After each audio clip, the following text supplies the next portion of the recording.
Friends नमस्ते, मैं सोनिया आप लोगों का यूट्यूब पे स्वागत करती हूँ और आज मैं आपको एक नाच गीत सुनाने जा रही हूँ। तो प्लीज़ आप लोग इस गीत को पूरा सुनना और अपना आशीर्वाद देना।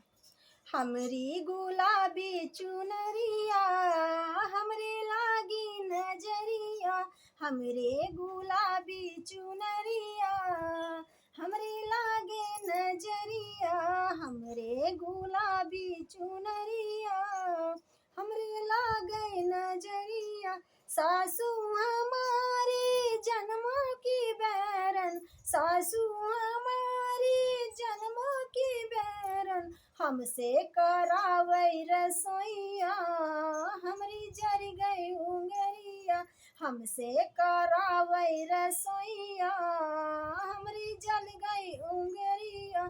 हमरे गुलाबी चुनरिया हमरे लागे नजरिया, हमरे गुलाबी चुनरिया हमका लागे नजरिया। जटनी हमारी जन्मों की बैरन, जटनी हमारी जन्मों की बैरन, हमसे भरावई गगरिया हमरी पतली कमरिया, हमसे भरावई गगरिया हमरी पतली कमरिया। हमरे गुलाबी चुनरिया हमका लागे नजरिया, हमरे गुलाबी चुनरिया हमरा लागे नजरिया।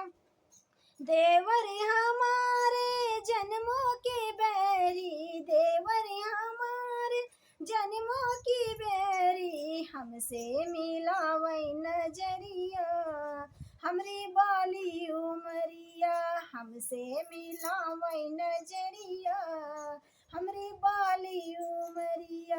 हमरी गुलाबी चुनरिया हमका लागे नजरिया, हमरे गुलाबी चुनरिया हमका लागे नजरिया, हमरे गुलाबी चुनरिया हमका लागे नजरिया।